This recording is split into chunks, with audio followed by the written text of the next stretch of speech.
Сәлеметсіздер ме оқушылар, қалдарыңыз қалай? Бүгін біз 7 сынып физика сабағының 4 тоқсан бойынша ТЖБ 2 нұсқасын талдайтын боламыз. Бізде 7 тапсырма берілген. Тапсырманы орындамас бұрын арнаға тіркеліп, қоңырау шанын басып, достарыңызбен бөлісуді ұмытпаңыздар. Сіз осы арқылы маған өз қолдауыңызды білдіресіз. Сонымен қатар әрбір шыққан видеоға өз белсенділігін танытсаңыздар, 7 сынып сабақтары толықтай талдайтын боламыз. Ал тапсырмаға оралайық. Бұл жерде бізде бірінші тапсырмада берілген оқиын 4 метр секунд жылдамдықпен қозғалып келе жатқан массасы 3 килограмм дененің кинетикалық энергиясын табуымыз қажет. Ал есептеп шығарайық. Оқушылар, мен бірінші есептің берілгенін жазып алдым. Яғни бұл жерде бізде кинетикалық энергиясын табыңыз деген формулаға салсақ, бізде массамыз бізде 3 килограмм болса, жылдамдығымыз біздің 4, яғни 4-тің квадраты бөлінген 2. 4-тің квадраты бізде 16, 16-ны 3-ке бөлсек 48, 48-ді 2-ге бөлсек бізде 24 джоуль шығады екен балалар. Екінші тапсырмаға қарайық. Екінші тапсырманың берілгенде үстелдің биіктігі 0,8 метр, үстел үстіндегі тұрған дененің массасы 0,2 килограмм. Осы дененің еденге қатысты потенциалдық энергиясын табуымыз қажет. Бізде жедің мәні көрсетілген. Ал шығарып көрейік. Оқушылар, мен екінші есептің берілгенін жазып алдым. Бұл жерден біз потенциалдық энергияны табуымыз керек болды. Потенциалдық энергияның формуласын жазайын. mgh. Сразу шығара берейін. Массамыз біздің 0,2 килограммға тең.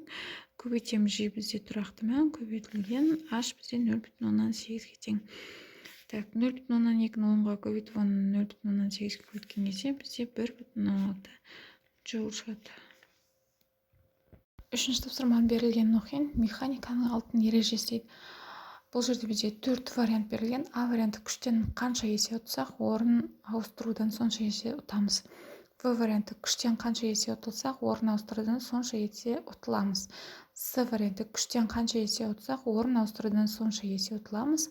Д варианты күштен қанша есе ұтсақ, жұмыстан сонша есе ұтыламыз. Яғни дұрыс жауап бізде С варианты күштен қанша есе ұтсақ, орын ауыстырудан сонша есе ұтыламыз.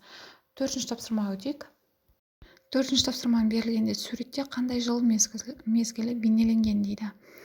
А варианты жердің солтүстік жарты шарында қыс, оңтүстік жарты шарында жаз. В варианты жердің солтүстік жарты шарында көктем, оңтүстік жарты шарында күз. С варианты жердің солтүстік жарты шарында жаз, оңтүстік жарты шарында қыс. Д варианты жердің солтүстік жарты шарында күз, оңтүстік жарты шарында көктем. Дұрыс жауабы С варианты жердің солтүстік жарты шарында жаз, оңтүстік жарты шарында қыс. Бесінші тапсырмаға өтейік. Бесінші тапсырмаға берілгенде суретте балалар әткеншегінің қозғалыс траекториясы берілген. Әрбір нүктеге сәйкес энергиялардың мәнін жазыңыздар деген. Бірінші нүктеде толық энергия кинетикалық энергияға тең. Екінші нүкте толық энергия потенциалдық энергияға тең.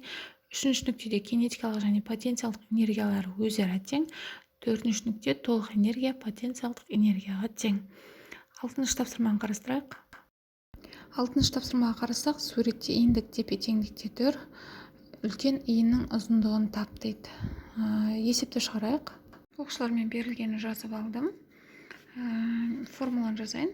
F1 D1 тең F2 D2.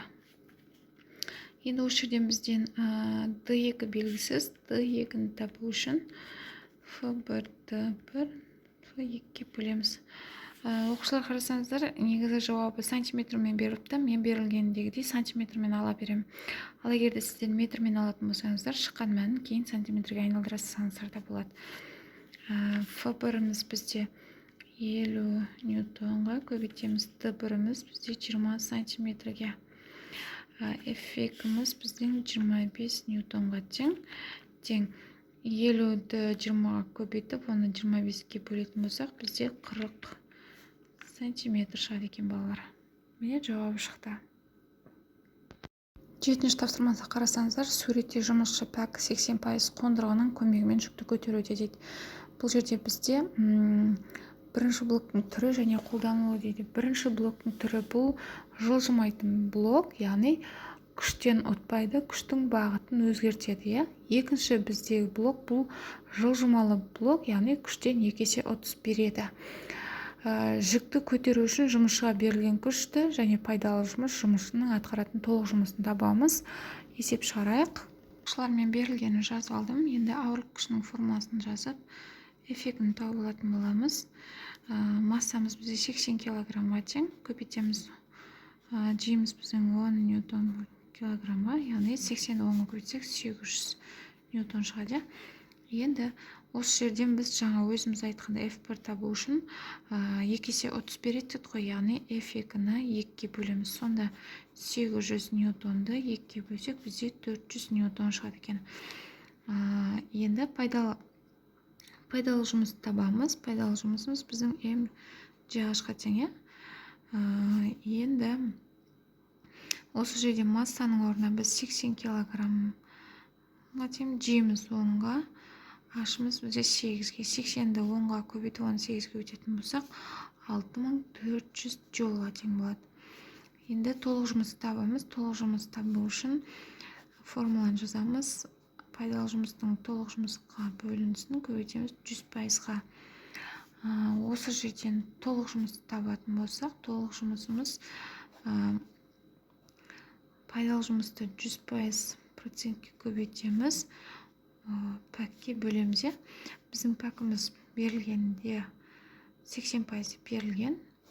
Сонда біздің пайдалы жұмысымыз 6400 джоулға тең болды. Көбейтеміз 100%. Пәкіміз бізде 80%-ға. Осы жерден процент пен процент қысқарып кетеді. 1 0 қысқарып кетеді. Сонда 6400-ді 10-ға көбейттік, оны 8-ге бөлсек, бізде 8000 джоуль шығады. Немесе 8 килоджоуль деп жазсаңыздар да болады.